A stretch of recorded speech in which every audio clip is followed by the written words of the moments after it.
तो विद्यार्थी मित्रांनो आपल्याला पुढचा टॉपिक पाहायचा आहे किंगडम प्लॅन्टी।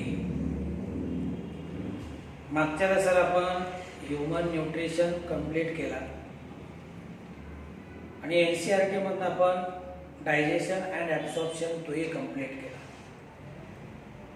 एक मायनर डिफरन्स सोडता एनसीईआरटी मध्ये आणि बोर्डाच्या पुस्तकामध्ये काही एक फरक नाही, जवळपास 95% सेम आहे, तरी सुद्धा आपण ते दोन्ही टॉपिक सेपरेट घेतले। आता इथे आपल्याला किंगडम प्लॅन्टी हा टॉपिक एनसीईआरटी मधनं सेपरेट घ्यायचा आहे, बोर्डामधनं सेपरेट घ्यायचा आहे। ह्यूमन न्यूट्रिशन मध्ये शेवटचा पॉइंट आपण न्यूट्रिशनल डिसऑर्डर आणि डिसऑर्डर्स ऑफ डायजेस्टिव्ह सिस्टम पाहिला। त्याच्यामध्ये आपण दोन न्यूट्रिशनल डिसऑर्डर्स पाहिल्या, पहिली वॉशियरकर, दुसरी पहिली मॅरास्मस। आणि डायजेस्टिव्ह सिस्टमशी रिलेटेड काही डिसऑर्डर आपण पाहिले, जसे की इंडायजेशन पाहिली, कॉन्स्टिपेशन पाहिलं, त्याच्यानंतर आपण डायरिया पाहिली, जॉइंटिस पाहिलं आणि शेवटचा पॉइंट आपण डिस्कस केला होता तो म्हणजे ओमेटी। पुढचा पॉइंट आपल्याला पाहायचा आहे किंगडम प्लॅन्टी। आता किंगडम जे आहे ना, ही क्लासिफिकेशन मधली कॅटेगरी आहे। आपण ॲनिमल किंगडम पाहताना किंवा किंगडम ॲनिमल या पाहताना मी तुम्हाला क्लासिफिकेशन बद्दल सांगितलं। क्लासिफिकेशन मध्ये काय की see classification is this one is nothing but it is a systematic arrangement of organism into different groups. Arrangement of organism into groups. Arrangement of organisms. Arrangement of organisms into different groups. Into different groups based on their similarities and dissimilarities. आता एक गोष्ट लक्षात घ्या, we know that in our surrounding medium large number of living organisms they are found, and these living organisms they ranges from microscopic to huge large macroscopic. They are found in diverse habitat. म्हणजे खूप मोठ्या प्रमाणामध्ये living organism आपल्या अवतीभोवती आहे। अगदी microscopic पासून आपण पाहिलं तर ह्यूज लार्ज एलिफंट सारखा ॲनिमल इथपर्यंत आपण काय करतो, त्याच्यामध्ये वेगळेपणा पाहतो। वेगवेगळ्या साईजचे लिव्हिंग ऑर्गॅनिझम आहे, वेगवेगळ्या हॅबिटॅट मध्ये आहे, पुढे वेगवेगळ्या हॅबिटॅट मध्ये। आणि मग हे जे लिव्हिंग ऑर्गॅनिझम्स आहेत, आता याच्यापैकी फक्त 1.7 मिलियन लिव्हिंग ऑर्गॅनिझम काय केले, सायंटिस्टने डिस्कव्हर केले, डिस्क्राईब केले, त्यांचं क्लासिफिकेशन केलंय, त्यांना स्पेसिफिक नावं दिली। आलं लक्षामध्ये? आता एवढे लिव्हिंग ऑर्गॅनिझम यांचे कॅरेक्टर्स वेगळे, यांचे म्हणजे मोड ऑफ न्यूट्रिशन वेगळा, मोड ऑफ रिप्रोडक्शन वेगळं, त्यांचं हॅबिट वेगळं, त्यांचं हॅबिटॅट वेगळं। मग प्रत्येकाचे कॅरेक्टर आपल्याला लक्षात ठेवणं सोपं आहे का? बिलकुल नाही। म्हणून आपण काय करतो, त्यांना वेगवेगळ्या ग्रुपमध्ये क्लासिफाय करतो। काय करतो? क्लासिफाय करतो। क्लासिफिकेशन म्हणजे याला आपण वर्गीकरण म्हणतो। मग वर्गीकरण केलं तर काय होतं, आपलं काम सोपं होतं। आलं लक्षामध्ये? परंतु हे वर्गीकरण कसं करतो, त्यांच्यामध्ये ज्या सिमिलॅरिटीज आणि डिसिमिलॅरिटीज आहेत याच्यावर, म्हणजे सिमिलर कॅरेक्टर असणारे एका गटामध्ये आणि नॉन सिमिलर म्हणजे डिसिमिलर कॅरेक्टर असणारे दुसऱ्या गटामध्ये। जसं प्लॅन्टच्या बाबतीमध्ये जर बोललो तर ज्यांच्यामध्ये फ्लावर्स आहेत त्यांना आपण काय करतो, फ्लावरिंग प्लॅन्टच्या ग्रुपमध्ये ठेवतो। ज्यांच्यामध्ये फ्लावर्स नाहीत त्यांना आपण नॉन फ्लावरिंगच्या ग्रुपमध्ये ठेवतो। म्हणजे क्लासिफिकेशन कशावरनं केलं, त्याच्यामध्ये फ्लावर्स आहेत किंवा नाहीत याच्यावर। तसं वस्क्युलर सिस्टीम आहे किंवा नाही याच्यावरनं क्लासिफिकेशन करतो। प्लॅन्ट बॉडी डिफरन्शिएट आहे का नाही याच्यावरनं आपण क्लासिफिकेशन करतो। म्हणजे क्लासिफिकेशन साठी एक स्पेसिफिक क्रायटेरिया आपण वापरतो। काय करतो? स्पेसिफिक क्रायटेरिया वापरतो।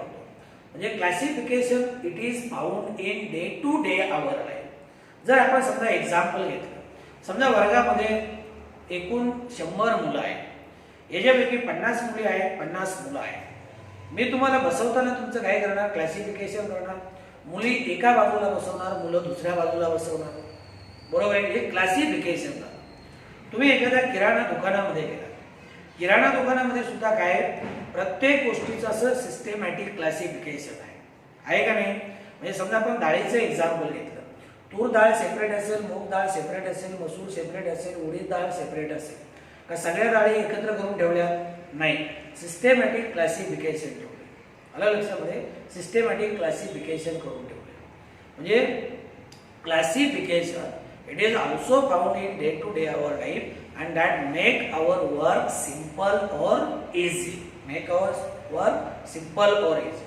तुम्ही कॉलेजच्या लायब्ररीमध्ये गेला, लायब्ररीमध्ये सुद्धा काय सगळी पुस्तकं म्हणजे 11th असतील, 12th असतील, BA असेल, BSc असेल, MA असेल, MCOM असेल, त्या लायब्ररीमध्ये सिस्टेमॅटिक पद्धतीने काय केले? त्याचं क्लासिफिकेशन करून ठेवले. सायन्समध्ये गेला तर तुम्ही बायोची पुस्तकं वेगळी असतील, केमिस्ट्रीची वेगळी, फिजिक्सची वेगळी, मॅथची वेगळी, तुमची लँग्वेजेसची वेगळी आहेत का नाही? का तर आपण पटकन गेल्यानंतर ते पुस्तक आपल्याला काय होतं? अवायलेबल. काय होतं? अवायलेबल. अशी कल्पना करा की सगळी अख्ख्या लायब्ररीमधली पुस्तकं, लाखो पुस्तकं लायब्ररीमध्ये, आणि त्याचा जर ढिगारा घालून ठेवला, एका जागी ठेवले, आणि तुम्ही जर समजा बायोचं पुस्तक मागितलं तर त्या लायब्ररीमधला जो मामा आहे तुम्हाला काय सांगेल? 15 दिवसाने, महिन्याने या. का? सगळी पुस्तकं एकत्रित ठेवली. मग क्लासिफिकेशन कशासाठी करतो? आपलं काम सोपं होण्यासाठी आपण काय करतो? क्लासिफिकेशन करतो. म्हणजे आपल्या अवतीभोवती लिव्हिंग ऑर्गॅनिझम्स आहेत. सुरुवातीला यांना क्लासिफिकेशन करण्यासाठी टू किंगडम सिस्टीम होती. कुठली? टू किंगडम सिस्टीम, जी की आपण नंतर पाहणार आहोत. कार्ल लिनियसने मांडली होती टू किंगडम सिस्टीम. आता हे दोन किंगडम जे होते ना, एक होतं प्लॅन्टी आणि दुसरं जे होतं ना ॲनिमॅलिया. प्लॅन्टी आणि ॲनिमॅलिया. मग आपल्या अवतीभोवती जेवढे लिव्हिंग ऑर्गॅनिझम आहेत सगळे प्लॅन्ट, मग फ्लावरिंग असतील, नॉन फ्लावरिंग असतील, एकाच किंगडम मध्ये ठेवले प्लॅन्टीमध्ये, आणि सगळे ॲनिमल एकाच किंगडम मध्ये ठेवले, ते म्हणजे एकाच किंगडम मध्ये ठेवले, ते म्हणजे ॲनिमॅलिया. पण नंतर सायंटिस्टच्या लक्षात आलं की असे काही ऑर्गॅनिझम आहेत का जे प्लॅन्टीमध्ये फिट होत नाहीत, ॲनिमॅलियामध्ये सुद्धा फिट होत नाहीत. मग त्यांच्यासाठी त्यांनी आणखी एक किंगडम डिस्कवर केला, प्रोटिस्टा. मग टू किंगडम सिस्टीम इनसफिशियंट असल्यामुळं काय झालं? याला आपण 3 किंगडम सिस्टीम डिस्कवर केली. आता टू किंगडम सिस्टीम का अवॉइड केली? का त्याला आपण काय म्हणतो? रिफ्यूज केली. याचं कारण टू किंगडम सिस्टीम मध्ये काहीतरी ड्रॉबॅक आहे, आणि म्हणून ही आपण काय केली? ही आपण सोडून दिली आणि 3 किंगडम सिस्टीम काय केली? ऍक्सेप्ट. मला सांगा, आपण जुनं घर सोडून नव्या घरामध्ये जातो, आणि याचा अर्थ जुन्या घरामध्ये काही ना काही डिफेक्ट आहे. जुन्या घरामध्ये समजा काही ना काही डिफेक्ट आहे, काही अडचणी असतील, नव्या घरामध्ये त्या दुरुस्त केल्या असतील, म्हणून आपण जुनं घर सोडून नव्या घरात जातो. तसं to kingdom system he inadequate होती. काही प्लॅन्ट, काही ॲनिमल, काही ऑर्गॅनिझम त्यांचं क्लासिफिकेशन करता येत नव्हतं, म्हणून टू किंगडम सिस्टीम सोडून दिली आणि 3 किंगडम सिस्टीम ऍक्सेप्ट केली. परत नंतर सायंटिस्टच्या लक्षात आले की 3 kingdom system it is also not sufficient for classification of living organism, and that is why later on 4 kingdom system it was introduced. बघा, टू किंगडम सिस्टीम इनॲडिक्वेट किंवा सफिशियंट नसल्यामुळे 3 kingdom system introduce केली. काही कालावधीनंतर असं लक्षात आलं की 3 kingdom system it is also not sufficient. It is having certain drawbacks, and that is why 4 kingdom system it was introduced. After some time, this 4 kingdom system it was also found inadequate for classification of living organism, and that is why finally IU kingdom system it was introduced by R.H. Whittaker. In 1969 American scientist आहे R.H. विटाकरनं आयू kingdom system वापरली, आणि आज वेळेला आपण जी kingdom system वापरतो ती bio kingdom system आहे. कुठली आहे? Bio kingdom system. म्हणजे याच्यामध्ये 5 किंगडम आहेत. पहिला किंगडम जो आहे cell. First kingdom it is monera, second kingdom it is protista, third kingdom it is fungi, fourth kingdom it is kingdom plantae, and last kingdom it is kingdom animalia. आता ही जी system आहे, this system it is sufficient. It is sufficient for classification. जेवढे काही सगळे unicellular प्रोकॅरियोटिक organism आहेत ते मोनेरामध्ये ठेवले, युनिसेल्युलर युकॅरियोटिक प्रोटिस्टामध्ये ठेवले, मल्टीसेल्युलर हेटरोट्रॉपिक पंजायमध्ये ठेवले, मल्टीसेल्युलर हेटरोट्रॉपिक प्लॅन्टीमध्ये ठेवले, आणि मल्टीसेल्युलर हेटरोट्रॉपिक मध्ये ठेवले ॲनिमॅलिया म्हणजे सगळे ॲनिमल किंगडम मध्ये, सगळे प्लॅंट्स किंगडम प्लॅंटीमध्ये, सगळे फंजाय कारण पूर्वी काय होतं बघा, फंजायचं मोड ऑफ न्यूट्रिशन हेटेरोट्रॉपिक आहे. फंजाय स्वतःचं काय करू शकत नाही, फूड मटेरियल तयार करू शकत नाही. प्लॅंट स्वतःचं फूड मटेरियल तयार. अर्लियर सिस्टीम मध्ये जर पाहिलं तर फंजाय आणि प्लॅंटी एकत्र ठेवले होते. आता अशी कल्पना करा की फंजाय आणि प्लॅंटी एकत्र आहे. फंजाय हेटेरोट्रॉपिक आहे, ऑटोट्रॉपिक आहे. म्हणजे हेटेरोट्रॉपिक आणि ऑटोट्रॉपिक एकत्र ठेवू शकत नाही म्हणून याला सेपरेट केलं. आता लक्षामध्ये हे 5 किंगडम आहेत. याच्यापैकी आपण किंगडम ॲनिमॅलिया पाहिलाय. आता दुसरा किंगडम आपल्याला पाहायचा आहे किंगडम प्लॅंटी. कुठला पाहायचा आहे? किंगडम प्लॅंटी. ते 5 किंगडम सिस्टीम नुसार 5 किंगडम आहेत. लिव्हिंग ऑर्गॅनिझमच्या क्लासिफिकेशन साठी त्यांचं वर्गीकरण करण्यासाठी. आता याच्यामध्ये जर आपण पाहिलं तर say we knows that on earth large number of living organism they are present. They may be microorganism, they may be plants, they may be animals, they may be animals, plants or microorganism. Say first we will discuss about some introductory part. First point that is on earth. See on earth large number of living organisms, large number of living organisms like plants, then animals and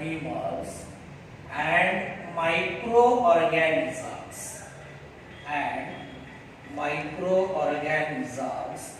these are present.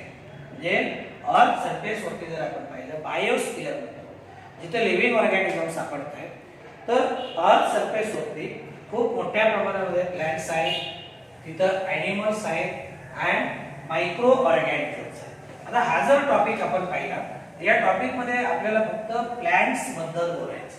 कशाबद्दल बोलायचं आहे? प्लॅंट्स बद्दल. से all multicellular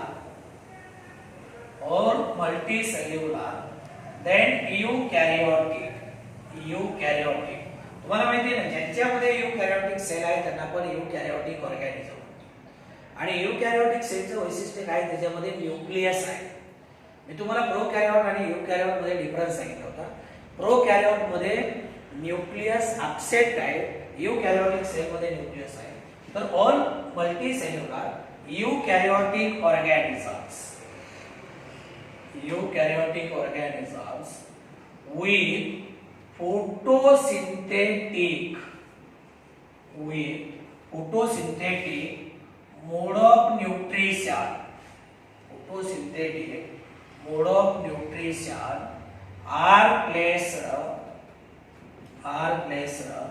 in kingdom Plantae. They are placed in kingdom Plantae. म्हणजे थोडक्यामध्ये प्लॅंटी मधले जे members आहेत त्यांना आपण प्लॅंट्स म्हणतो. काय म्हणतो? प्लॅंट्स म्हणतो. Say these members are commonly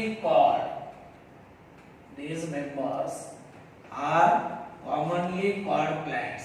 kingdom plantae मधले जे मेंबर्स आहेत त्यांना आपण प्लॅंट्स म्हणतो. हे प्लॅंट कसे मल्टी सेल्युलर आहेत. They are composed of millions of cells. They are composed of many cells. Then they are eukaryotic. And most important point is that they are having photosynthetic mode of nutrition. Photosynthetic mode of nutrition म्हणजे हे सगळे जे plants आहेत या प्लॅंटच्या leaf मध्ये chloroplast आहे. Leaf मध्ये क्लोरोप्लास्ट आहे. आता इथे बघा, समजा see suppose this one is the plant, this is the root system and these are the leaves. आणि या लीफ मध्ये काय आहे? या लीफ मध्ये समजा हा क्लोरोप्लास्ट आहे. काय आहे? क्लोरोप्लास्ट आहे. मग आता ही जी सनलाइट आहे किंवा ज्याला आपण काय म्हणतो सोलार एनर्जी म्हणतो, ही सनलाइट किंवा सोलार एनर्जी हे काय करताय? ट्रॅप करताय. आलं लक्षामध्ये? क्लोरोप्लास्ट लीफ मध्ये क्लोरोप्लास्ट आहे क्लोरोप्लास्ट मध्ये फोटोसिंथेटिक पिगमेंट्स आहेत. हे पिगमेंट काय करतायत, सोलार एनर्जी ट्रॅप करतायत, स्वतःचं फूड मटेरियल स्वतः तयार करतायत. आलं लक्षामध्ये. आपण जे काही फूड मटेरियल कंझ्युम करतो ते कुठल्या प्रोसेसने मिळाले, फोटोसिंथेसिस. तुम्ही मकाचं कणीस खाता का नाही, ते कुणामुळे तयार झाले, फोटोसिंथेसिस प्रोसेस. आलं लक्षामध्ये. जेवढं काही फूड मटेरियल ग्रीन प्लांट्स तयार करत आहेत कुठल्या प्रोसेसने, फोटोसिंथेसिस प्रोसेस. तर मुद्दा काय चाललाय आपला की all multi cellular eukaryotic organism which are having photosynthetic mode of nutrition they are kept in kingdom plantae and members of kingdom plantae they are commonly called as plants. They are called as plants. Photosynthesis या प्रोसेसने काय करतायत, स्वतःचा food material स्वतः तयार करतायत. Animal मध्ये मात्र आपल्यामध्ये मात्र क्लोरोप्लास्ट नाही. परिणामी आपण काय करत नाही, फूड मटेरियल सिंथेसाइज करत नाही. आता हे जे प्लांट्स आहेत ना, same these plants they are main producers on land and in water. म्हणजे लँड आणि वॉटर मध्ये जे काही फूड मटेरियल तयार होते हे सगळं कुणामुळे होत आहे, या प्लॅन्टमुळे, फोटोसिंथेसिस. जे लँड प्लॅन्ट आपल्या अवतीभोवती आहे हे फोटोसिंथेसिस करतायत, फूड मटेरियल तयार करतायत. जे दे आर मेन प्रोड्युसर्स, यांना आपण उत्पादक म्हणतो, याच्यावरती आपण फीडिंग करतो. वॉटर मध्ये आल्गी जर पाहिलं तर आल्गी काय करतायत, फूड मटेरियल तयार करतायत. काय करतायत, फूड मटेरियल तयार करतायत.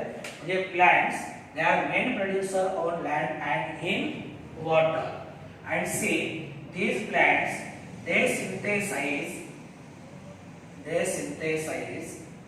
carbohydrates. They synthesize carbohydrates by using sunlight or solar energy and releases oxygen in atmosphere. आणि हाच ऑक्सिजन ॲनिमल्स काय करतायत, रेस्पिरेशन मध्ये वापरतायत. तर प्लांट काय करतायत, कार्बोहायड्रेट तयार करतात फोटोसिंथेसिस या प्रोसेस. कुठल्या प्रोसेसने, फोटोसिंथेसिस या प्रोसेसने, by using sunlight and they releases oxygen in atmosphere. तुम्ही फोटोसिंथेसिसचं इक्वेशन शिकला का नाही. काय इक्वेशन आहे, 6CO2 plus 12H2 in presence of light and chlorophyll A. In presence of light and chlorophyll A, it gives C6H12O6 plus 6H2O plus 6O2. Means here oxygen it is released in atmosphere. आता carbon dioxide आणि water यांना आपण काय म्हणतो, inorganic compounds म्हणतो. किंवा याला आपण काय म्हणूया, these are called as raw material. these are called as raw material. म्हणजे कार्बन डायऑक्साइड आणि वॉटर वापर केला जातो. आलं लक्षामध्ये. प्लांट काय करतात, ॲटमॉस्फिअर मधनं कार्बन डायऑक्साइड घेतात, सॉइल मधनं रूटच्या मदतीने वॉटर घेतात, नंतर सनलाइट ऍब्सॉर्ब करतात फोटोसिंथेसिस पिगमेंटच्या मदतीने. या पिगमेंटच्या मदतीने लाईट ऍब्सॉर्ब करतायत आणि काय तयार करतायत, कार्बोहायड्रेट तयार करतायत. काय करतायत, कार्बोहायड्रेट. कार्बोहायड्रेट काय झाला, एंड प्रॉडक्ट. आणि शेवटी ॲटमॉस्फिअर मध्ये ऑक्सिजन रिलीज होतो. हा ऑक्सिजन म्हणजे काय आहे, it is called as bye product. म्हणजे माझा सांगण्याचा उद्देश एवढाच आहे की जे काही ग्रीन प्लांट्स आहेत, these green plant they synthesize carbohydrate by using sunlight or solar energy and they releases oxygen in atmosphere as a by product. आणि हाच ऑक्सिजन आपण काय करतो, रेस्पिरेशन मध्ये युटिलाइज करतो. काय करतो, रेस्पिरेशन मध्ये युटिलाइज करतो. आता हे जे किंगडम प्लॅन्टी आहे, या प्लॅन्टीचं क्लासिफिकेशन आपण काय करतो, दोन सब किंगडम मध्ये करतो. आता कुठलंही क्लासिफिकेशन जर करायचं असेल, काही कॉमन गोष्टी लक्षात घ्या. जेव्हा क्लासिफिकेशन हा टर्म क्लासिफिकेशन ही टर्म येते तेव्हा कशाच्या आधारे आपण क्लासिफिकेशन करतो. आलं लक्षामध्ये, कशाच्या आधारे म्हणजे बेसिस काय आहे हे आपल्याला सांगावं लागेल. काय बेसिस काय आहे हे सांगावं लागेल. तर say here we can say that kingdom plenty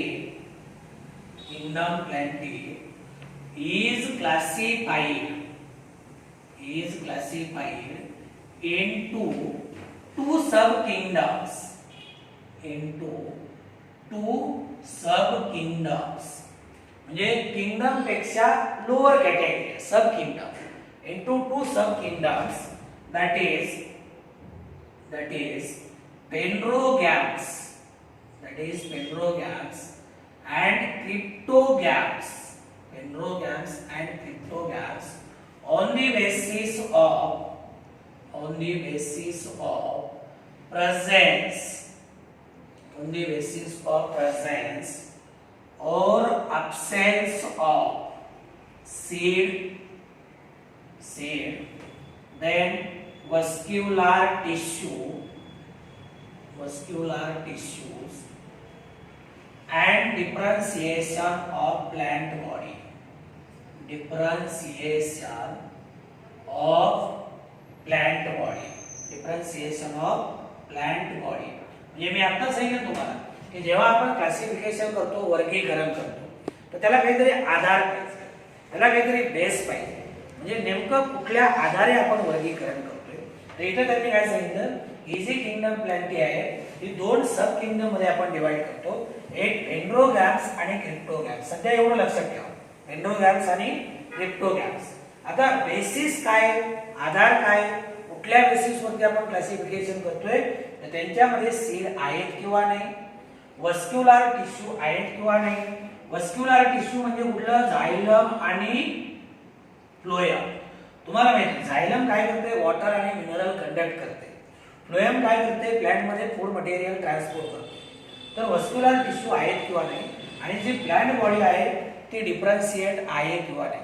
आता प्लांट बॉडी आणि डिफरन्शिएशन म्हणजे प्लांट बॉडीला रूट, स्टेम, लीव्हज आहेत किंवा नाही. आलं लक्षामध्ये. डिफरन्शिएशन ऑफ प्लांट बॉडी म्हणजे whether it possesses root, stem, leaves और नो आहेत किंवा नाही. तर हा क्रायटेरिया वापरला आणि आपण किंगडम प्लॅन्टी काय केली, दोन सब किंगडम मध्ये डिवाइड केली. पहिला आहे पेंड्रोगॅम आणि दुसरं जे आहे ते क्रिप्टोगॅम्स. आता याच्यामध्ये आपल्याला पहिलं पाहिजे ते म्हणजे phanerogams. See first we will discuss that is phanerogams. आता पेंड्रोगॅम्स जर पाहिलं तर यांना आपण काय म्हणतो, these are commonly called as seed plant. means they bear seed, they possesses seed, means seed. Pendrogams, these are commonly called seed plants. यांना आपण काय म्हणतो, these are commonly called as seed plant, means they produces seed. Then see, these plants they have special reproductive structures. They have special reproductive structures which are visible. आणि हे जे reproductive structure आहे, हे reproductive structure कुठले, flower म्हणजे पेंड्रोगॅम्स जे आहेत ना यांना आपण काय म्हणतो, फ्लावरिंग प्लांट्स. तर these are commonly called as seed plant, म्हणजे ते बियर सीड आणि यांच्यामध्ये स्पेशल रिप्रोडक्टिव्ह स्ट्रक्चर आहे दॅट इज विजिबल. म्हणजे आपण जे प्लांटला फ्लावर वगैरे पाहतो ना, हे फ्लावर प्लांट मधलं रिप्रोडक्टिव्ह स्ट्रक्चर आहे. मुद्दा क्लिअर झाला. तर हे झालं पेंड्रोगॅम्स. दुसरं जे आहे ना, सेकंड वन दॅट इज क्रिप्टोगॅम्स. आता या प्लांट मध्ये काय होत नाही, याच्यामधले जे मेंबर्स आहेत त्याच्यामध्ये सीड तयार होतात, पण ते स्पोर्स तयार होतात. यांना आपण काय म्हणतो, seed. They are seed, sorry not seed, they are spore producing plants. And do not have or do not bears flower and seeds. They do not bear flower and seeds. ते spore producing plant आहे. आता spore म्हणजे काय, ही asexual reproductive body आहे. काय आहे, asexual reproductive body आहे. हे स्पोर जर्मिनेट झाल्यानंतर याच्यापासून काय होते, नवीन प्लांट तयार होते. तर बघा हे सीड बिअरिंग प्लांट आहेत. This plant do not bear flower and seed. आणि यांच्यामध्ये काय आहे, स्पोर आहे. स्पोर तयार होतात. They are spore producing plant, do not bear flower as well as seeds. Another important point is that they reproduce sexually by forming gametes. They reproduce sexually by forming gametes which are conceived. Concealed म्हणजे काय म्हणतो त्याला आपण, these are hidden, means these are not visible. म्हणजे sexual reproductive part जो आहे, sexual reproduction मध्ये involve झालेला पार्ट कसा आहे, हिडन आहे. म्हणजे कॉन्सील. म्हणजे यांच्यामध्ये सेक्शुअल रिप्रोडक्शन कुणाच्या मदतीने होते, गॅमेटच्या मदतीने, मेल गॅमेट फिमेल गॅमेट तयार होतो. ते झालं दोन टाइप्स, क्रिप्टोगॅम्स आणि phanerogams. Cryptogams do not bear seed, do not bear flower, and these are called as flower and seed bearing plants. Flower and seed bearing plant. यांच्यामध्ये reproductive structure visible आहे, यांच्यामध्ये ते कॉन्सिल किंवा hidden आहे. तुम्ही शब्दशः अर्थ जर घेतला तर इथे जर आपण पाहिलं, से क्रिप्टॉस means this one is called as hida. This is called as hida.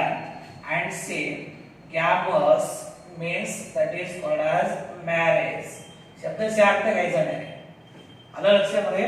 क्रिप्टॉस means hidden. म्हणजे थोडक्यामध्ये काय आहे की जे सेक्स ऑर्गन आहेत, हे सेक्स ऑर्गन कसे, these are hidden. Sex organs, these are concealed and they are called as hidden. आलं लक्षामध्ये. काय झालं याचा इंट्रोडक्टरी पार्ट. आता मी तुम्हाला काय करतो, किंगडम प्लॅन्टीचं क्लासिफिकेशन सांगतो. किंगडम प्लॅन्टी जी आहे ना, ही दोन सब किंगडम मध्ये डिवाइड होते. आपण आता पाहिलं, कुठले पाहिले, पहिला जो पाहिला तो म्हणजे सब किंगडम क्रिप्टोगॅम्स, आणि दुसरा जो पाहिला तो सब किंगडम पेंड्रोगॅम्स. आलं लक्षामध्ये. नंतर परत आपल्याला त्याचं आणखी क्लासिफिकेशन पाहिजे की त्याच्यामध्ये वस्क्युलर प्लांट कुठले आहेत आणि नॉन वस्क्युलर प्लांट कुठले आहेत. तर एक चार्ट टेक्स्ट बुक मध्ये दिलाय, तुम्ही पाहून घेतला तरी काही अडचण नाही, पटकन समजण्यासाठी आपण ते समजून सांगतो तुम्हाला. तर इकडे लक्षात, हे जे किंगडम प्लॅन्टी आहे, see this kingdom plantae it is divided into kingdom plantae it is divided into two sub kingdoms. Say first one, that is cryptogams, and second one that is called as pendrogams. सांगा बघू, क्रिप्टोगॅम्स मध्ये seed तयार होत आहेत का, नाही, अजिबात नाही. सीड नाही, याच्यामध्ये फ्लावर नाही. आलं लक्षामध्ये. आणि यांना आपण सीड बेअरिंग किंवा फ्लावर बिअरिंग प्लांट्स. परत आणखी एक क्रायटेरिया की याच्यामध्ये वस्क्युलर टिश्यू आहे किंवा नाही. याच्यावर आपण काय करतो, दोन टाइप मध्ये परत क्लासिफिकेशन करतो. Say first one that is vascular plants.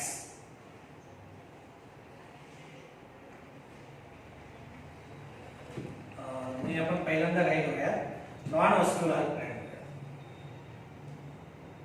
Non vascular plants म्हणजे यांच्यामध्ये वस्क्युलर सिस्टीम आहे, झायलम आणि फ्लोएम आहे. आणि दुसरं जे आहे ते वस्क्युलर प्लांट्स. आणि पेंड्रोगॅम्स मध्ये जर आपण पाहिले ना, तर सगळे कसे आहेत, all these are vascular plant. All they are vascular plants. Phanerogam मध्ये सगळे मेंबर, याच्यामध्ये झायलम आणि फ्लोएम आहे. इथं मात्र झायलम आणि फ्लोएम काही मध्ये आहे, काही मध्ये नाही. आता परत आपल्याला नॉन वस्क्युलर प्लांट दोन प्रकारचे पाहिजे. एक म्हणजे say first one that is called as algae. First one algae and second one that is Bryophyta. Algae Bryophyta मध्ये काय नाही, वस्क्युलर टिश्यूज नाही, म्हणून यांना आपण नॉन वस्क्युलर प्लांट म्हणतो. झायलम आणि फ्लोएम यांच्यामध्ये नाही. आणि क्रिप्टोगॅम्स मध्ये ज्यांच्यामध्ये झायलम आणि फ्लोएम आहेत ते एकमेव आहे, ते म्हणजे टेरिडोफायटा. काय? टेरिडोफायटा. आलं लक्षामध्ये? आता इथं 3 सायलेंट आहे बरं का. काय? सायलेंट आहे. इंग्रजीमध्ये काही काही वर्ड असे आहेत त्याच्यामध्ये सुरुवातीचं अक्षर काय असतं? सायलेंट असतं. काय असतं? सायलेंट असतं. आता साधा प्रश्न जर सायलेंट असेल तर द्यायची गरज नाही, पण देतात आता तो भाग वेगळा. तर टेरिडोफायटा. आणि वस्क्युलर प्लांट मध्ये परत आपल्याला 2 टाइप्स पाहिजे. एक म्हणजे जिम्नोस्पर्म, जिम्नोस्पर्म, आणि दुसरं जे आहे ना त्याला आपण काय म्हणतो, that is called as angiosperm. That is called as angiosperm. हे झालं, हा झाला क्लासिफिकेशनचा 4. वाटलं तर अँजिओस्पर्मला आपण परत आणखी 2 टाइप मध्ये क्लासिफाय करतो. एक म्हणजे डायकॉटिलिडनी. डायकॉटिलिडनी म्हणजे डायकॉट प्लांट, ज्यांच्यामध्ये 2 कॉटिलेडॉन आहेत, जसं शेंगदाणा त्याचे 2 भाग होतात का नाही, 2 कॉटिलेडॉन. आणि दुसरा आहे मोनोकॉटिलिडनी. मोनोकॉटिलिडनी जसं राईस असेल किंवा तुमचं बाजरा असेल, हे काय आहे तर मोनोकॉट आहे आणि हे डायकॉट आहे. तर एक किंगडम प्लांट 2 सब किंगडम मध्ये डिवाइड केलं आणि नंतर मग काय केलं, आपण त्यांना वेगवेगळ्या डिव्हिजन मध्ये ठेवलं. आलं लक्षामध्ये? पहिली अल्गी, दुसरी ब्रायोफाइट, तिसरी टेरिडोफाइट, चौथी जिम्नोस्पर्म आणि 5वी अँजिओस्पर्म. आता हा जो टॉपिक आपल्याला पाहायचा आहे त्याच्यामध्ये way of discuss about the algae, bryophyte, pteridophyte, gymnosperm as well as angiosperm. आणि एक गोष्ट लक्षात घ्या, आता हा सिक्वेन्स जर आपण पाहिला तर पहिल्यांदा कोण डेव्हलप झाले, see for first time algae, after algae bryophyte, then pteridophyte, then gymnosperm, and finally developed or evolved. These are called as angiosperm. म्हणून अल्गीला आपण प्रिमिटिव्ह म्हणतो आणि यांना आपण काय म्हणतो, रिसेंट म्हणतो किंवा ॲडव्हान्स्ड म्हणतो. काय म्हणतो? रिसेंटली डेव्हलप म्हणतो. आणि एक लक्षात घ्या, अल्गी सगळ्यात अगोदर डेव्हलप झाले, नंतर ब्रायोफाइट, आणि जे नंतर डेव्हलप होईल ते जास्त ॲडव्हान्स असतं. कुठलाही बघा, जो नंतर डेव्हलप होतो तो कसा असतो, जास्त ॲडव्हान्स असतो. जो नंतर जन्माला येतो तो जास्त ॲडव्हान्स. म्हणजे अल्गी पेक्षा ॲडव्हान्स कोण आहे, ब्रायोफाइट. ब्रायोफाइट पेक्षा ॲडव्हान्स कोण आहे, टेरिडोफाइट. कारण ब्रायोफाइट नंतर जन्माला आला. टेरिडोफाइट पेक्षा ॲडव्हान्स कोण आहे, जिम्नोस्पर्म. आणि सगळ्यात ॲडव्हान्स कोण आहे, हे अँजिओस्पर्म. कोण? अँजिओस्पर्म. तुम्ही सुद्धा बघा, आपले जे आजोबा आजी वगैरे असतात ना, ते काय म्हणतात की म्हणजे त्यांच्यापेक्षा आपण ॲडव्हान्स, त्यांच्यापेक्षा आपण ॲडव्हान्स. म्हणजे माझं म्हणण्याचा उद्देश आहे की जे नंतर डेव्हलप झालं, जे नंतर डेव्हलप झालं ते कसं असणार आहे, ॲडव्हान्स असणार. मग सगळ्यात ॲडव्हान्स कोण आहे, अँजिओस्पर्म. तर या 5 डिव्हिजन आपल्याला पाहिजेत, अल्गी, ब्रायोफायटा, टेरिडोफायटा, जिम्नोस्पर्म आणि अँजिओस्पर्म. आलं लक्षामध्ये? तर हा झाला क्लासिफिकेशनचा 4. लक्षात आलं? क्रिप्टोगॅम मध्ये परत आपण क्लासिफिकेशन करतो तेव्हा त्यांच्यामध्ये वस्क्युलर सिस्टीम आहे का नाही, नाही तर त्यांना म्हणतो वस्क्युलर, नॉन वस्क्युलर प्लांट. असेल तर वस्क्युलर प्लांट. मग नॉन वस्क्युलर प्लांट मध्ये 2 आहेत, एक अल्गी आणि दुसरा ब्रायोफाइट. आणि वस्क्युलर प्लांट मध्ये एकच आहे, टेरिडोफाइट. याच्यामध्ये झायलम आणि फ्लोएम आहे.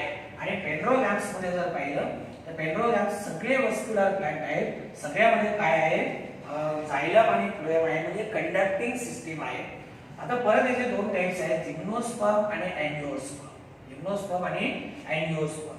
आता इकडे लक्ष द्या, इथून इकडे जर पाहिलं टेरिडोफाइट, ब्रायोफाइट, अल्गी, याच्यामध्ये फ्लावर नाही, याच्यामध्ये फ्रूट नाही, याच्यामध्ये सीड नाही. जिम्नोस्पर्म मध्ये फ्लावर नाही, फ्रूट नाही, पण सीड आहे. आणि अँजिओस्पर्म मध्ये फ्लावरही आहे, फ्रूटही आहे आणि सीड सुद्धा आहे. आलं लक्षामध्ये? तर आता आपण याच्यामध्ये काय करूया, हे जे 5 डिव्हिजन आपल्याला पाहिजे यांचे आपण सायलेंट फीचर्स पाहूया. तर पहिली आहे, now we will see salient features of some groups of plants under cryptogams. कुठे पाहिजे आपल्याला क्रिप्टोगॅम्स पासून सुरुवात करायची आणि क्रिप्टोगॅम पासून म्हणजे पहिली डिव्हिजन येते ती म्हणजे आल्गी. पहिली डिव्हिजन कुठली येते आल्गी. तर त्याचे आपल्याला काय करायचे सायलेंट फीचर्स पाहिजे. तो पहिली आहे see first that is division algae. Division algae आणि आल्गीचं दुसरं नाव आहे ते म्हणजे थॅलोफायटा. इकडे लक्ष द्या तुमच्या चार्ट मध्ये आल्गीच्या ऐवजी थॅलोफायटा दिला. तिथे तुम्ही नोट करून ठेवा थॅलोफायटा म्हणजे कोण आहे आल्गी. नाहीतर कन्फ्युजन होतं नंतर सरने सांगितलं नाही. तर आल्गी म्हणजेच काय आहे थॅलोफायटा. आता याचे आपल्याला काय करायचे जनरल कॅरेक्टर पाहिजे. काय करायचे जनरल कॅरेक्टर पाहिजे. आता जनरल कॅरेक्टर पाहिजे तर आपल्याला अगदी त्याचं हॅबिटॅट पासून पाहिजे किंवा नेमके कुठे सापडतात where they are out. Habitat म्हणजे काय that is called as a place of living. That is place of living. तर say members of thallophyta are mostly aquatic. First salient feature that is members of thallophyta means algae. Members of Thallophyta are mostly aquatic and some grows on other plants as epiphytes. आता हा मुद्दा लक्षात. Algae मधले जे members आहेत they are mostly aquatic. Algae म्हणजे शेवाळवर्गीय वनस्पती म्हणतो आपण. शेवाळवर्गीय वनस्पती. आणि तुम्हाला माहिती मग शेवाळवर्गीय वनस्पती बहुतेक करून कुठे सापडणार आहेत वॉटर मध्ये पाण्यामध्ये. They are mostly aquatic and some grows on other plant as epiphyte. आता काही आल्गी असेल तर दुसऱ्या प्लॅंट वरती वाढतात. काय दुसऱ्या प्लॅंट वरती वाढतात. म्हणजे समजा हे एखादं प्लॅंट घेतला. काय घेतलं हे प्लॅंट हे याचे लिव्हज आहे. आता काही आल्गी समजा जर आपण असं कन्सिडर केलं की या प्लॅंट वरती वाढतात. पण या प्लॅंट वरती वाढतायत फक्त कशासाठी only for support. Not for food. फक्त आधार. फूड तर स्वतःच काय करतील ते तयार करतील. फूड स्वतःच तयार करतील. फक्त काय आधारासाठी तर दुसऱ्या प्लॅंट वरती डिपेंड राहत आहे. आलं लक्षामध्ये. जसं आपण म्हणतो ना की एखादा मुलगा एखाद्या दुसऱ्याच्या रूम मध्ये राहतोय. आलं लक्षामध्ये. दुसऱ्याच्या रूम मध्ये राहतोय फक्त त्याला काय राहण्याची जागा पाहिजे. त्याने स्वतःची मेस लावली. काय केली स्वतःची मेस लावली. तसं only for support not for food. Food algae स्वतः तयार करणार आहे. आलं लक्षामध्ये. फूड काय करणार आहे आल्गी स्वतः तयार करणार आहे. म्हणजे आता जेव्हा आपण म्हणलं ना मी तुम्हाला सांगितलं मोस्टली असेल जनरली असेल समटाइम असेल इव्हन असेल असे वर्ड जर आपल्या सायन्स मध्ये आले तर समजायचं स्पीड ब्रेकर आहे. तिथे काहीतरी होल आहे. जेव्हा मोस्टली म्हणतो तेव्हा बहुतेक करून पण काही एक्सेप्शन आहे. बहुतेक करून आल्गी जे आहेत त्या aquatic आहेत म्हणजे कुठे वाढतायत पाण्यामध्ये वाढतायत. आणि काही आल्गी जे आहेत या दुसऱ्या प्लॅंट वरती इपिफाइट म्हणून वाढतायत. इपिफाइट म्हणजे दुसऱ्या प्लॅंट वरती वाढतायत पण फक्त कशासाठी फक्त आधारासाठी. फूड मटेरियल मात्र त्या प्लॅंट कडनं घेत नाही. फूड मटेरियल स्वतः तयार करतायत. काय करतायत फूड मटेरियल स्वतः तयार करतायत. The members of Thallophyta they are mostly aquatic and some grows on other plant as epiphyte. याच्यामध्ये से some are or some grows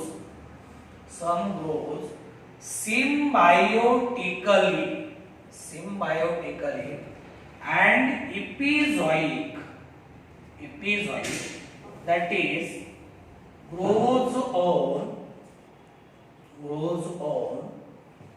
other living organism. Grows किंवा lives. Grows on किंवा growing or living.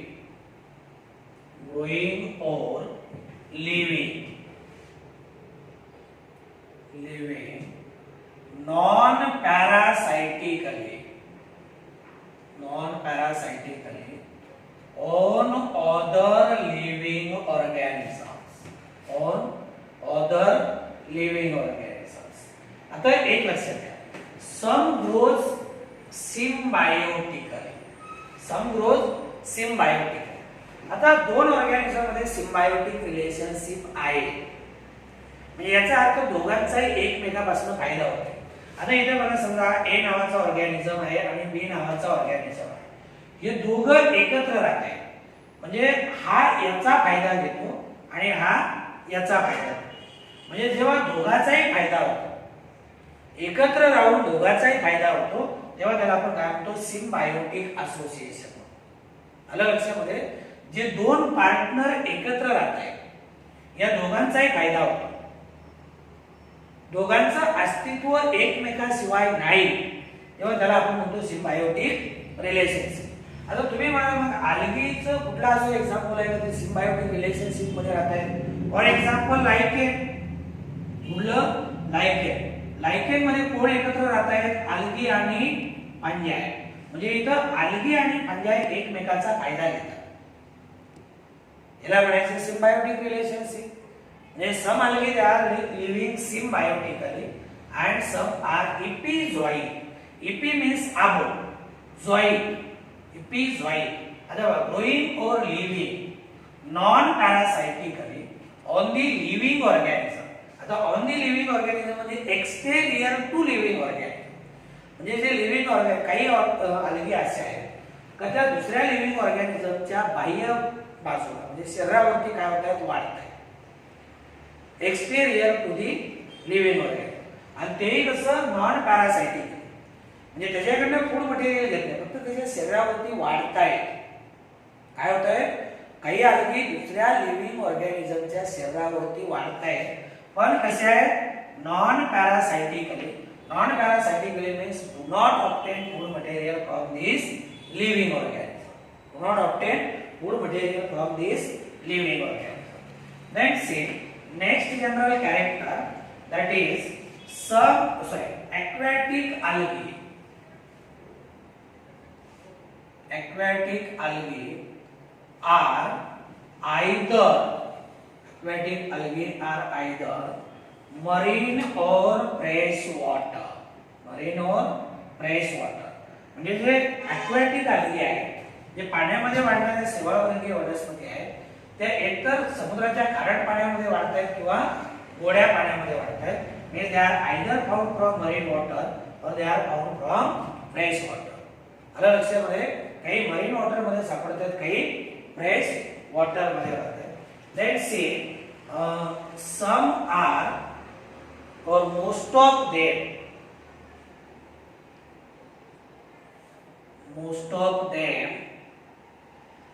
are free living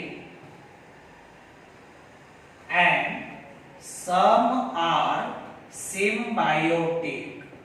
बहुतेक करून एकट्याने वाढतात आणि काहीच आहेत तर दुसऱ्या बरोबर काय करतात, सिम्बायोटिक असोसिएशन तयार करतात. Most of them they are free living, म्हणजे बहुतेक करून सेवावर्गीय वनस्पती किंवा algae या काय होतात, एकट्याने वाढतात. Some are symbiotic. आलं लक्षामध्ये? Then next general character, that is plant body is thalloid. That is undifferentiated. Into root, stem and leaves.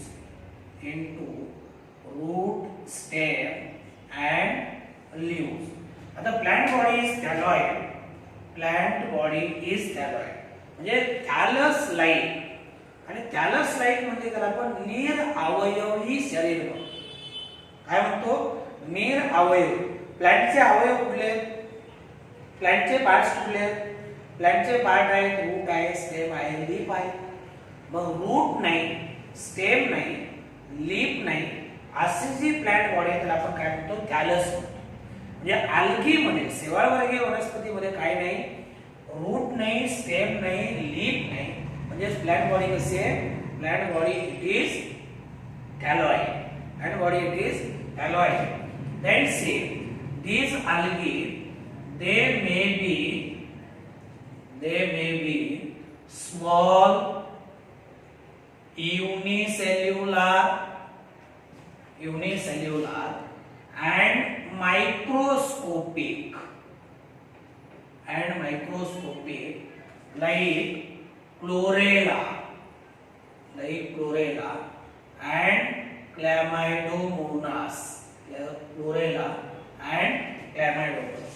आता काही algae जे आहेत स्मॉल आहे युनिसेल्युलर एक पेशी आणि मायक्रोस्कोपिक आहे स्मॉल युनिसेल्युलर मायक्रोस्कोपिक दोन एक्झाम्पल दिले क्लोरेला जे आहे ना it is a non motile can not move and here chlamydomonas this one is motile reason is that chlamydomonas it is having flagella chlamydomonas मध्ये flagella आहे म्हणून ही motile आहे आणि chlorella मध्ये flagella absent आहे chlorella कसे non motile आहे another point that is they can be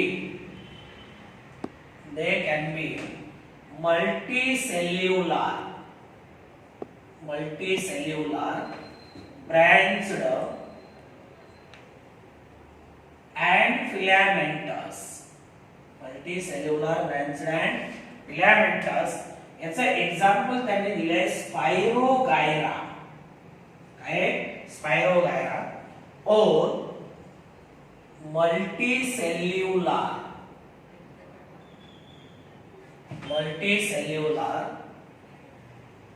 branched see this one is unbranched multicellular branched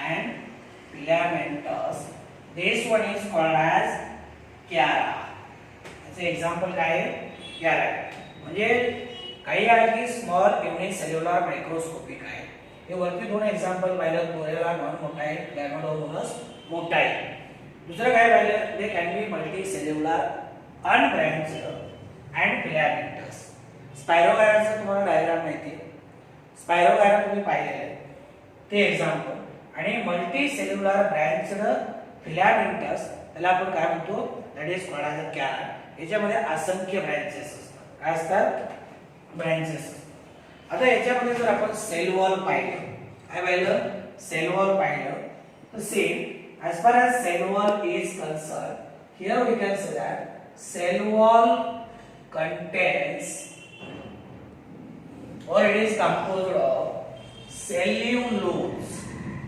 or glucose or it may be composed of protein or both तो sale wall मध्ये काय sale wall मध्ये cellulose बहुतेक करून सेल्युलोजिक cell wall आहे cellulosic cell wall जे cell wall it contain cellulose or glucose or protein or even both याच्यामध्ये जर आपण पाहिलं रिझर्व फूड मटेरियल तर say reserve food material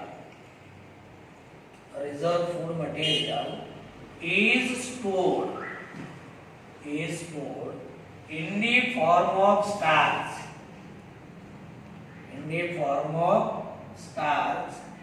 or in its forms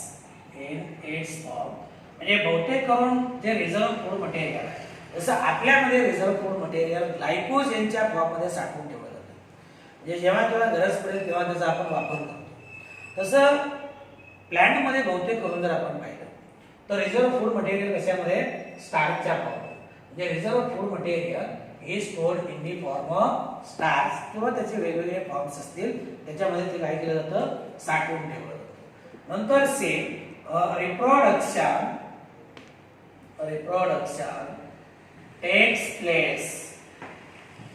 takes place by vegetative then asexual and sexual methods म्हणजे तिन्ही प्रकारचं vegetative part पासून reproduction होते, असेक्सुअली रिप्रोड्यूस होत आहे आणि याच्यामध्ये सेक्सुअल रिप्रोडक्शन सुद्धा आहे. आलं लक्षात? सेक्सुअल म्हणजे reproduction takes place by vegetative, asexual as well as sexual method. In addition to this, we can say that the life cycle it shows phenomenon of alternation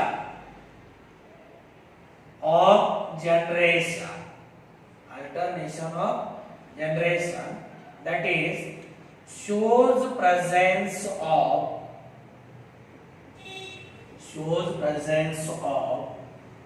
two phases, that is dominant phase, it is haploid, and reduced diploid phase. म्हणजे याच्यामध्ये दोन phases आहेत, एक dominant आणि दुसरी recessive, haploid आणि diploid. आणि याच्यामध्ये काय होतं, हॅप्लॉइड फेज संपली का डिप्लॉइड फेज सुरू होणार. डिप्लॉइड फेज संपली पुन्हा हॅप्लॉइड. बघा, हॅप्लॉइड फेज संपली, डिप्लॉइड सुरू, पुन्हा हॅप्लॉइड, पुन्हा डिप्लॉइड, पुन्हा हॅप्लॉइड, पुन्हा डिप्लॉइड. म्हणजे या दोन फेजेस आहेत, या दोन फेजेस प्लॅंटच्या लाईफ सायकल मध्ये अल्टरनेटली रोटेट होतात. दे रोटेट्स अल्टरनेटली, याला आपण अल्टरनेशन ऑफ जनरेशन काय म्हणतो, alternation of generation.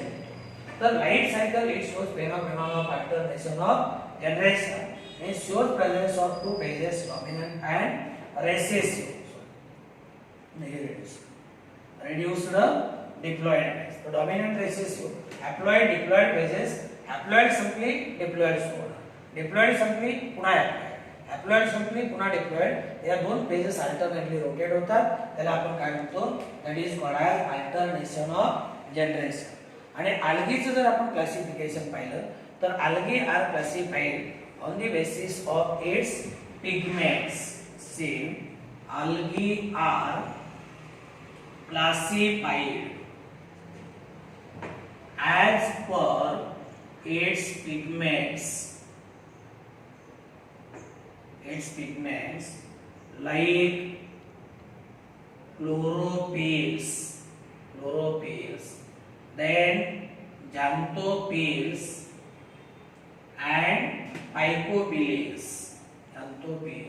and phycobilins. याच्यानुसार काय केलं जातं, अल्गीचं classification. Algae they are classified as per its pigment like chlorophyll, xanthophyll and phycobilins. आता हे वेगवेगळे क्लासिफिकेशनचे टाइप्स जे आहेत ते आपल्याला काय करायचे, विचार असतात. तर हे झाले जनरल कॅरेक्टर्स कोणाचे, अल्गीचे. परत एकदा बघा, अल्गी किंवा थॅलोपाइडामध्ये जे मेंबर्स आहेत मोस्टली बहुतेक करून ॲक्वाटिक आहेत. काही दुसऱ्या प्लॅंटवरती फक्त आधारासाठी वाढतायत, फूड मटेरियल घेत नाही. सम ग्रोथ सिम्बायोटिकली. लायकेन मध्ये एक्झाम्पल सांगितलं, लायकेन मध्ये अल्गी आणि फंजाई एकत्र राहतात, म्हणजे दोघांचाही एकमेकांपासून फायदा होतो. अँड इपिझोइक म्हणजे काही अल्गी असे आहेत का दुसऱ्या लिव्हिंग ऑर्गॅनिझम वरती वाढतायत, दुसऱ्या लिव्हिंग ऑर्गॅनिझमच्या एक्सटर्नल सरफेस वरती राहतायत, पण नॉन पॅरासाइटिकली म्हणजे त्याच्यापासून काय घेत नाही, फूड मटेरियल घेत. ॲक्वाटिक अल्गी जे आहेत एक तर त्या मरीन वॉटरमध्ये वाढतायत किंवा फ्रेश वॉटर किंवा गोड्या पाण्यामध्ये वाढतात. बहुतेक करून फ्री लिव्हिंग आहेत, एकट्याने वाढणारे आहेत, काही सिम्बायोटिक आहेत. प्लांट बॉडी थॅलॉइड आहे, म्हणजे not differentiated into root, stem आणि leave. They may be small unicellular and microscopic like chlorella and chlamydomonas. Chlorella non motile आहे, क्लॅमेडोमोनास मोटाईल आहे. किंवा काही अल्गी मल्टी सेल्युलर आहेत, अनब्रँच्ड आहेत, फिलामेंटस आहेत. Example spirogyra. काही अल्गी मल्टी सेल्युलर आहेत, त्यांना ब्रँचेस आहेत, त्या फिलामेंटस आहेत, त्याला आपण कॅरा म्हणतो. त्याचं एक्झाम्पल कॅरा. सेल्युलर एक तर सेल्युलोज किंवा ग्लुकोज किंवा प्रोटीन किंवा दोन्ही पासून बनलेले असते. रिझर्व फूड मटेरियल एकतर स्टार्चच्या, बहुतेक करून स्टार्चच्या फॉर्ममध्ये किंवा स्टार्चचा दुसरा कुठला फॉर्म असेल तर त्याच्यामध्ये साठवून ठेवलं जातं. रिप्रोडक्शन तिन्ही मेथडने होतं, व्हेजिटेटिव्ह, असेक्सुअल आणि सेक्सुअल. आणि लाईफ सायकल मध्ये दोन फेजेस आहेत, हॅप्लॉइड आणि डिप्लॉइड. एक डॉमिनंट फेज आणि दुसरी रेसेसिव्ह फेज. आणि कुठला फोटोसिंथेटिक पिगमेंट आहे याच्यावरून आपल्याला याचं क्लासिफिकेशन करायचं आहे, ते आपण पुढच्या तासाला